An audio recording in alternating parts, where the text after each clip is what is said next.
قصہ بیان ہوگا، نہ آپ کو ہنسایا جائے گا، بلکہ احساس دلایا جائے گا کہ ہم کس راستے پر چل رہے ہیں اور ہمارا یہ راستہ ہمیں جنت کی طرف لے جا رہا ہے یا جہنم کی طرف لے جا رہا ہے۔ ایک شاعر نے ابھی فلسطین کے بارے میں شعر کہا تھا، لوگ جھوم گئے تھے۔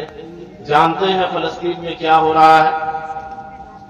اتنا تو جانتے ہیں کہ یہودیوں کی طرف سے مظالم ڈھائے جا رہے ہیں، لیکن جانتے ہیں یہود کون ہے؟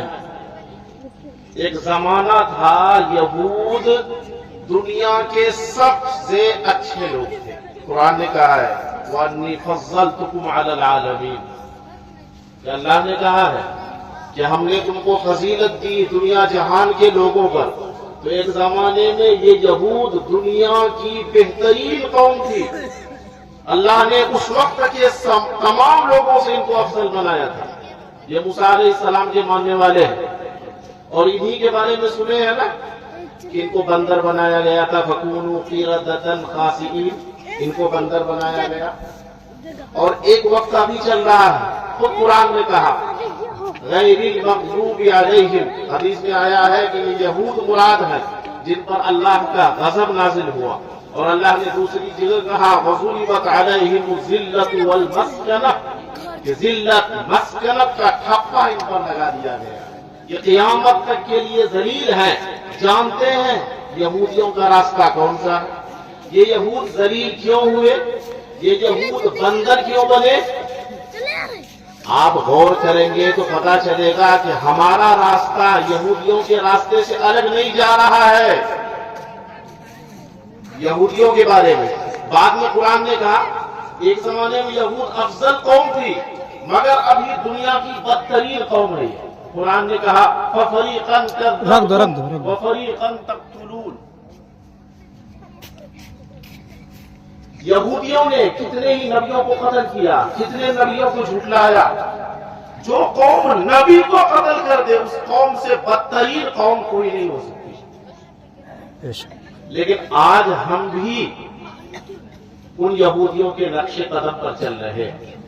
یہودیوں کو بندر کیوں بنایا گیا؟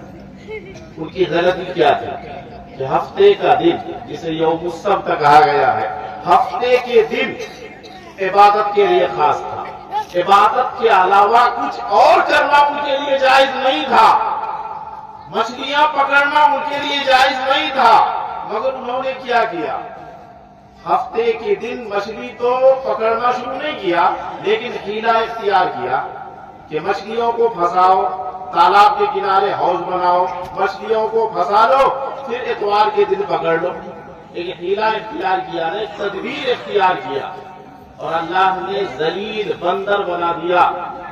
آپ جانتے ہیں بالکل وہی کام ہم کر رہے ہیں۔ یہودیوں کے لیے ہفتہ کا دن عبادت کے لیے خاص تھا، عبادت کے علاوہ کسی اور کام کی اجازت نہیں تھی، لیکن جب مخالفت کی تو بندر بنائے گئے۔ ان کے لیے پورا دن تھا، ہمارے لیے جمعہ کا دن 1 گھنٹہ ایسا ہی ہے۔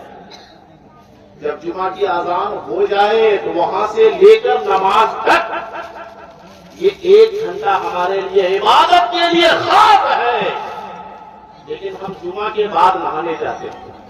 فقہا نے لکھا ہے کہ جمعہ کے بعد کاروبار کرنا حرام ہے، ناجائز ہے۔ یہودیوں پہ ہم کہتے ہیں کہ کیسے بیوقوف لوگ تھے، اللہ نے منع کیا تھا، پھر بھی مچھلیاں پکڑنا شروع کر دیا۔ ہم سے تو 1 گھنٹہ نہیں رکا جا رہا ہے، ہم کو تو اللہ نے 1 ہی گھنٹہ کہا ہے۔ اِذَا نُودِيَ لِلصَّلَاةِ مِن يَوْمِ الْجُمُعَةِ فَاسْعَوْا إِلَىٰ ذِكْرِ اللَّهِ وَذَرُوا الْبَيْعَ، بیع کو چھوڑ دو۔ ہم جمعہ کی نماز اذان ہو جاتی ہے، اذان کے بعد دنیاوی کام کرنا جائز نہیں ہے۔ اذان کے بعد کا وقت وہاں سے لے کر نماز تک صرف اللہ کے لیے، اللہ کی عبادت کے لیے خاص ہے۔ اگر یہاں کوئی مخالفت کر رہا ہے وہ بھی بندر بن جانے کے مستحق ہے۔ یہ ہمارے نبی کی دعا کی برکت ہے کہ ہم بندر نہیں بن رہے ہیں۔ ہمارے نبی نے دعا مانگی تھی، تو ہمارا راستہ یہودیوں سے الگ نہیں ہے۔ انہوں نے تو پورے دن عبادت کے لیے خاص تھا، وہاں مخالفت کی تھی، جبکہ پورے دن بچنا مشکل ہوتا ہے، 1 گھنٹہ ہم بچ نہیں پا رہے ہیں۔ اسی طرح یہودیوں کا ایک جرم تھا جادو کرنا، یہودیوں کا بڑا گناہ ہے، یہ لوگ جادو کرتے تھے، جادوگروں کے پاس جاتے تھے، جادوگروں کو ہاتھ دکھاتے تھے۔ آج کسی کے گھر میں پیسہ چوری ہو جائے وہ کہاں جاتا ہے؟ کسی کے سر پر درد ہونے لگے اور پتہ نہ چلے کیا ہو رہا ہے، کہاں جاتا ہے؟ جاتا ہے کہ جھاڑ پھونک کرنے والے کے پاس، کسی منتر والے کے پاس۔ اگر منتر والے نے بتا دیا میرا نام، آپ کے ذہن میں کیا ہے؟ جادو کس نے کیا ہے؟ اور اگر منتر والے کے بدن میں کوئی جن آئے، وہ جن بتا دے میرا نام، آپ کے ذہن میں کیا ہے؟ جادو کس نے کیا؟ میں نے۔ جبکہ انسان سے زیادہ جھوٹ جن بولتا ہے۔ انسان اشرف ہے، جن اشرف نہیں ہے۔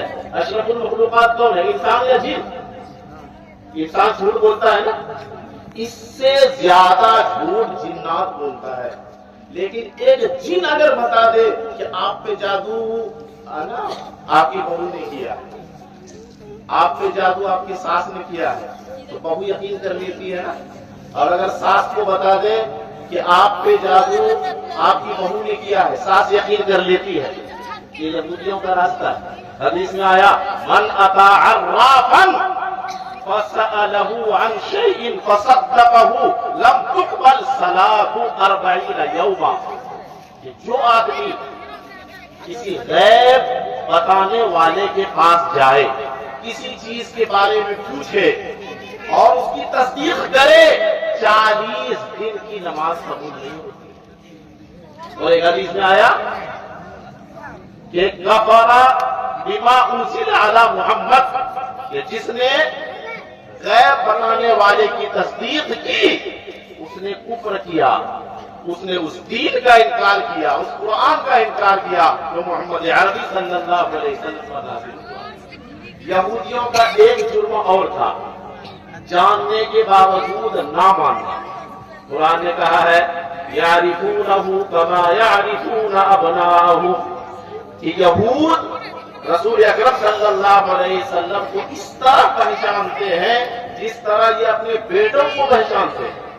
یہودیوں کی کتابوں میں سب کچھ لکھا ہوا تھا میرے نبی کے بارے میں، کہ میرے نبی کی پیدائش کہاں ہوگی، ہجرت کر کے کہاں آئیں گے، اخلاق کیسے ہوں گے، بلکہ آپ کے ساتھیوں کے نام بھی ان کی کتابوں میں لکھے ہوئے، حضرت ابوبکر کے نام، حضرت عمر کے نام، حضرت عثمان وغیرہ کے نام، سب کچھ لکھا ہوا تھا۔ لیکن جب رسول اکرم صلی اللہ علیہ وسلم نے دعوت کا آغاز کیا، دعوت و تبلیغ کا کام شروع کیا، تو یہودیوں نے انکار کر دیا۔ جاننے کے باوجود، پہچاننے کے باوجود، یہودیوں میں سے بہت کم لوگوں نے آپ کو نبی مانا۔ حضرت عبداللہ بن سلام صحابی ہے، یہ پہلے یہودی عالم تھے، بعد میں مسلمان ہوئے۔ کیسے مسلمان ہوا نہیں بتاتا ہوں۔ یہودیوں کا ایک بڑا جرم تھا علم کے باوجود نہ ماننا۔ یہ بیماری ہم میں موجود ہے۔ کون نہیں جانتا ہے کہ نماز فرض ہے؟ کوئی ہے جو جانتا نہ ہو کہ نماز فرض ہے؟ لیکن پڑھنے والے کتنے ہیں؟ یہ تو جاننے کے باوجود نہ کرنا ہے، یہ یہودیوں کا طریقہ ہے۔ کون نہیں جانتا ہے کہ داڑھی رکھنا، ایک پشت رکھنا واجب ہے، فرض ہے، ایک مٹھی سے کم کرنا، منڈانا حرام ہے۔ یہ خیال مت کیجیے گا کہ داڑھی سنت ہے، بالکل نہیں۔ داڑھی سنت سے ثابت ہے، داڑھی واجب ہے۔ اور عجیب مسئلہ ہے، نکاح بھی تو سنت ہے، سب نکاح کیوں کرتے ہیں؟ داڑھی سے بچنے کے لیے بولتے ہیں داڑھی سنت ہے، سنت پہ عمل کرنا ضروری نہیں، تو نکاح بھی تو سنت ہے، نکاح پہ عمل کرنا کیوں ضروری ہو گیا؟ سب نکاح کیوں کرتے ہیں؟ سب کو من پسند تو سنت چاہیے۔ مشہور ہے نا، مولویوں کو ایک سنت پسند ہے، دعوت ہے نا لینا، ہم کو بھی اسی طرح کی سنت پسند ہے۔ خالی پیٹ، ہر پیٹ نہ کھانا، یہ پیغمبر کی دائمی سنت ہے۔ پیٹ بھر کے نہ کھانا، پیٹ اور کھانا نہیں، پیٹ بھر کے نہ کھانا، یہ ہمارے پیغمبر کی دائمی سنت ہے. لیکن کبھی سنے ہوں گے. اور مسواک کی اتنی ترغیب ہے کہ نبی علیہ السلام نے فرمایا کہ اگر امت پر خوف کا مشقت کا اندیشہ نہ ہوتا لأمرتهم بالسواک، انہیں مسواک کرنے کا حکم دے دیتا، واجب کر دیتا. مسواک کرنے والے شاید رمضان میں 2 4 لوگ مسواک کر لیتے ہوں گے. سب جاننے والے ہیں، سب کچھ جانتے ہیں. مالدار لوگ یہ بھی جانتے ہیں کہ زکات دینا فرض ہے، زکات دینے والے بھی، اور زکات دینے کا طریقہ بھی کیسا ہے. تو اس لیے صرف اس غلط فہمی میں مت رہیے